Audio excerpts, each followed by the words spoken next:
guyyaa 25 ijoolleen namni lama biraa ajjeefamte sanii nama 47 jechuu kan isin hunduu sooshaal miidiyaa irratti quba qabdan sanii nama ijoollee ta'e dagatanii nu biraa nama lama nama maqaan isaa Abdusalaam Jamaal Mahammad jedhamu ijoollee Jimmaati tokkollee maqaan isaa Abdussamad Naqqii Muhammad nama jedhamu guyyaa kaleessaa nu biraa gabbaasanii halkan keessaa sa'a lamarratti halkan walqixa ka ajjeesan ta'ee amma waan kana ta'e nu ka barbaadu uummanni Oromoo bal'aan biyya addunyaarra jirtanii fi biyya keessa jirtan sagalee keenya kana nu dhageettan rabbii keessanii jedhaa isinii fi rabbii tokkocha malee waan qabnu mootummaan Itoophiyaa agarraatti deebinu. Yoo. Nagaan ka boollaan biyya kami nagamu qabdaa joo. Umaan jenne ummaayee uma rabbi jeetuutu dhufe malee namni isaan umaa waan godhuu hin danda'ani.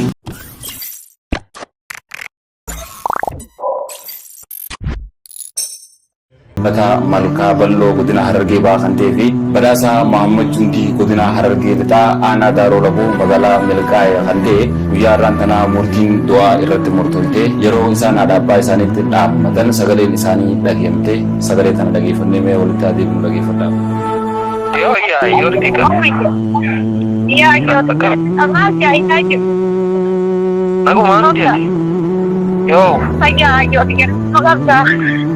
Nagaan ka boollaan biyya kami nagamu qabdaa joo.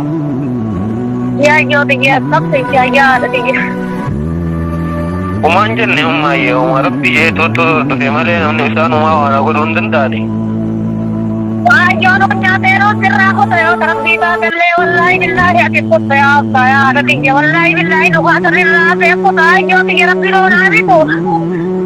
Lakki ummaayyaa gama isaaniitiin gaata beektee isaan dhaammadhu jaanii gama ilma namaatiini.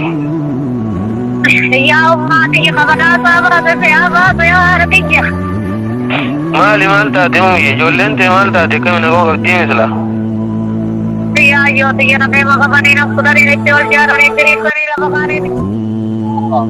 Akkiin jee. Ati yoonii fi liqii takka namarraa liqeeffate kiisirraa qabasan liqii sannaa kanni yoo sin jedhe horkachuu ni taatiya. Taatuumi.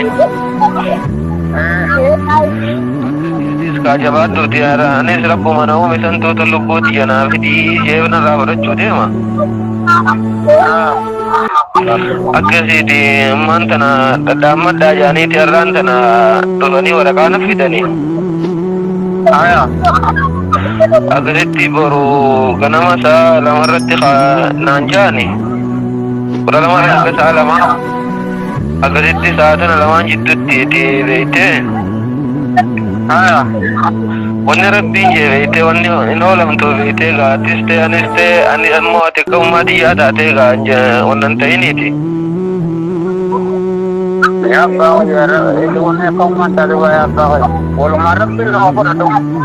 Lakki waliin nu fudhachuu miti abbaa akkasii miti dhagaye. Ati hedduus yoo rabbiin jee malee wanni taatu hin jirtuuti beektee rabbumaa tokkaan ilma keessan kana isin dura oofe. Malee waan biraatii miti wanni takka wanni irraa wanni rabbiin jee oolchuu hin danda'anii beeku.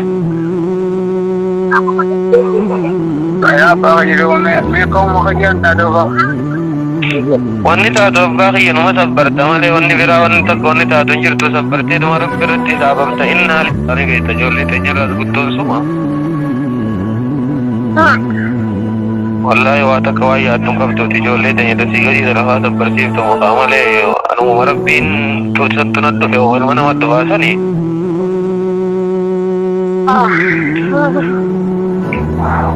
Dhagee waan boo'inii dhagee kijjee. Hojiidha. Falaasa iyyaa gamiidha gaarii jira eegamanii godhaa bulaadhaa fi gaarii sirnaa godhaa dhageessanii. Ayyaa amma naan jaaneeti warutti ganama sirrii irratti hin deema. Keelleen ammaan tana sa'aata gargara daannanni dhaabbachiite abbiyaa maanillaahi siin jedhii dhokkolee ture.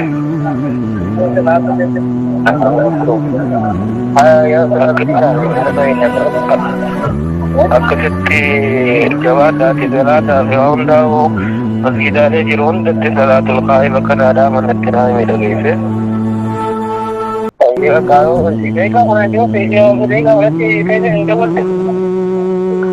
Selen tuna kemarin ateleti halte jawab doki abba gudda le tuna lagi assalamualaikum tu ai terna bodi sinjalin ya ya dikira bucari itu karena masa udah marra kepadani amma saati lama fi kana kini da walci sana cibo da mawni ajezani kana cijara lama kana be amma si ora khale da jezal male Mene kamate chutamo usia kana warka ko meo ni sharaf sada bara uya ni de kala mate ida mita ka ba ni sharaf sada bara ko ma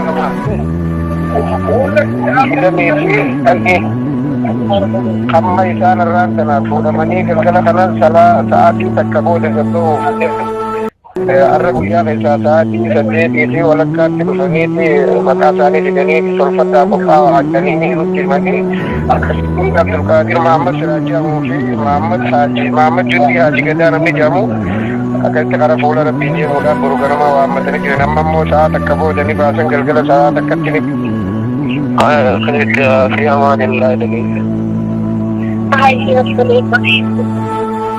Subhanallah waan akkanatti ulfaata rabbiin kiyya kan agarsiisan beeko karaa Suudiitii fi Yaman keessatti gartee biyyoota adda addaatti namni keenya nama duduuti ijoolleen sababoota garaagaraatiin waa daangaa irratti dhawamtu waa nama wajjin waliin buutu